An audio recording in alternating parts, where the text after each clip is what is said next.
Ange, I'm talking to you. What happened? Wala.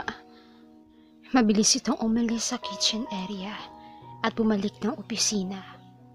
Nagliligpit ito ng gamit at pinasok sa kanyang handbag. Dito ka natulog? Oo, hindi. Sarah, please. It's none of your business. Oo, alam ko. Dapat nga wala na akong pakialam sa'yo eh. Pero Tansh, inalagaan kita eh. Minahal kita. Nilamok nga ayaw kitang padapuan eh. Tapos papayag ka lang na ganyanin ka ng taong ipinalit mo sa akin? Hindi. That's not what you think, Sarah. Tansh, tama na. Alam mo kung ano yung natutunan ko simula nang lokohin mo ko? Ay kung paano ka magsinungaling. I knew it. Tuluyan ang bumagsak ang mga luha nitong kanina pa pinipigilan. Pero ginawa niya pa rin ang lahat para ipakita kay Sarah na matapang siya at hindi dapat siyang kaawaan. I have to go, Sarah. Salamat sa concern. Pero mahal ko si Army. We can fix this because we love each other.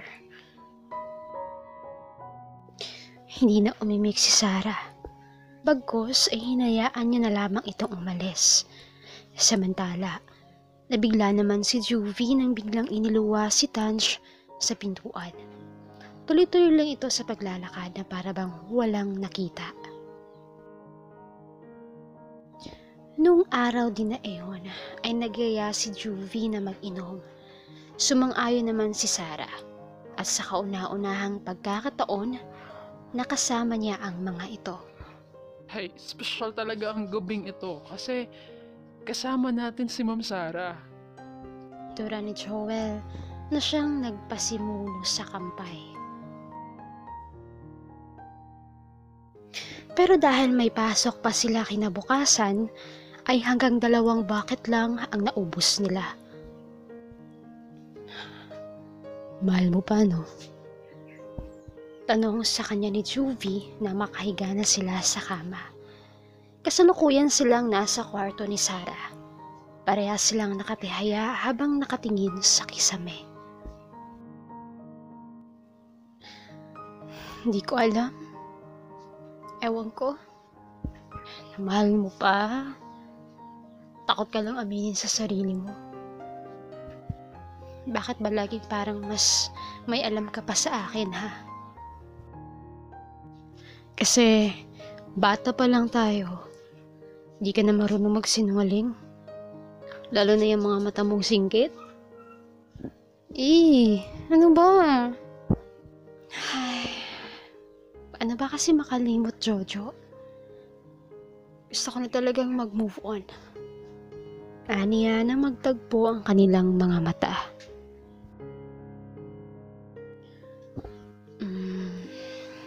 Sabi nila, mas madali daw makalimot kung itutuon mo sa iba ang iyong atensyon. Marahang lumapit ang mukha nito upang abutin ang kanyang labi.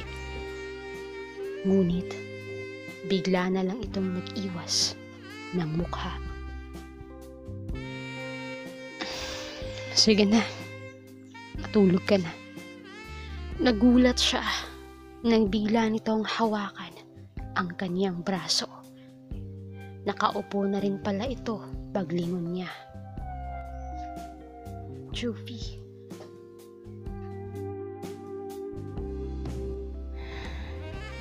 Bakit? Magsasalita pa sana siya nang bigla na lamang lukobin ito ng halik sa mga labi na hindi kalaunay kanya naman itong tinugunan habang unti-unting naglapat ang kanilang katawan sa higaan.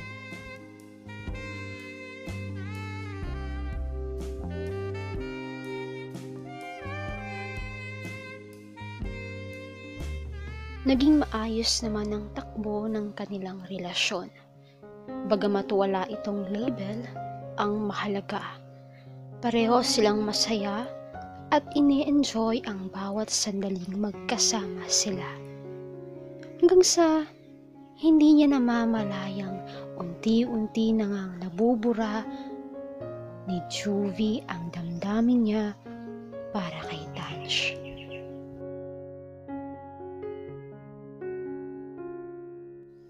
Nagpatuloy naman si Juvie sa kanyang pag-aaral at kahit busy ito sa trabaho at school, ay hindi pa rin naman siya nawawala ng oras para kay Sarah. Lumipas ang ilang buwan na ganoon lamang ang kanilang sitwasyon. Hanggang sa hindi nila namamalayang nagiging bukas na pala sila sa paningin ng iba. Kung kaya naman ganoon na lamang ang galit ni Tansh nang makarating ang chismis sa kanya.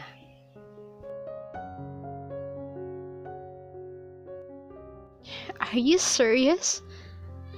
Anito ng isang araw ay kumprontahin siya nito. Look, it's none of your business, Tansh. Wow! Hindi ko akalain na pumapatol ka na pala ngayon sa cheap, Sarah. I don't know what are you talking about, Tansh. Hindi ko rin alam kung anong pinuputok ng butsi mo. Mabuti pa, si Army na lang ang atupagin mo. Leave. Pinapaalis mo ako sa sarili kong shop? Are you kidding? Right? Tansh, please. Leave me alone. Ayoko ng away at ayokong makipag-usap sa... Nanlaki ang kanyang mata nang bigla na lang siya nitong mariing hinalikan. Kasi, mas masarap pa rin ako, right? At hindi mo ako ipagpapalit sa chip na yon. Bahagyang natahimik si Sarah habang nagtatagisan ang kanilang mga mata. You're right. Isang mapusok na halik ang ipinatikim niya rito. Bagay na hindi niya nagawa kailanman noong sila pa. Kaya naman napamaang ito sa kanya. This is the cheapest Easter had. Yes, masarap. But it tastes bad and toxic. Napalunok si Tansh matapos mapahiya. Kaya naman mangyak-ngyak itong nilisan ang veranda. Masyadong naging mabigat ang buong araw na iyon para kay Sarah. Ngunit pinilit niya pa rin ang katawan na sunduin si Juvie sa pinapasukan nitong paaralan. Maulan kasi ang panahon at naawa naman siyang pabayaan itong mag-commute. Ngunit nagsimula na siyang magtaka nang hindi pa rin ito lumalabas. Mag-aalas 10 na ng gabi at alam niyang hanggang 9 lang ang klase nito. Huli niya na napag-alamang umuwi na pala ito ng maaga. May inis tuloy na namumuo sa dibdib niya kung bakit hindi man lang ito marunong mag-inform nang sa gayon ay hindi na siya mag-abala pang sunduin ito. Yamot na yamot si Sarah nang makauwi. Pero ang dahilan ng pagkainis niya ay wala doon. Kaya naman ang inis na nararamdaman niya ay napalitan na ng galit. Ilang beses niya itong tinawagan, chinat, tinext, pero wala itong kahit ni isang reply. Wala itong paramdam. Bagay na mas lalo nang nakakapagpa-high blood sa kanya. Hanggang sa nakatulugan niya na lang ang sariling puno sa galit.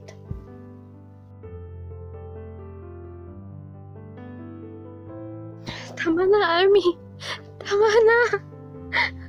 Hindi maganda maliw si Tansh sa kakaiwas sa mga sampal ng kanyang kinakasama. Walang mapaglagyan ang galit nito sa kanya. Punong-puno na ako sa'yo, Tans. Punong-puno na ako. Hindi ko alam kung bakit mas pinili kita kaysa kay Sarah. Kahit tipitik hindi ako sinakta ni Sarah, pero ikaw? Ganun? Nagsisisi ka? Ha? Nagsisisi ka? Tama na, Army. Please. Nasasaktan ako. Umalis ka sa harap ko, Tans. Baka hindi kita matantya. Ano pang magawa ko sa'yo? Hagulhol na ni Lisa nito ang silid. At dahil sobrang takot, ay hindi na siya nag-atubili pang umalis sa bahay na iyon.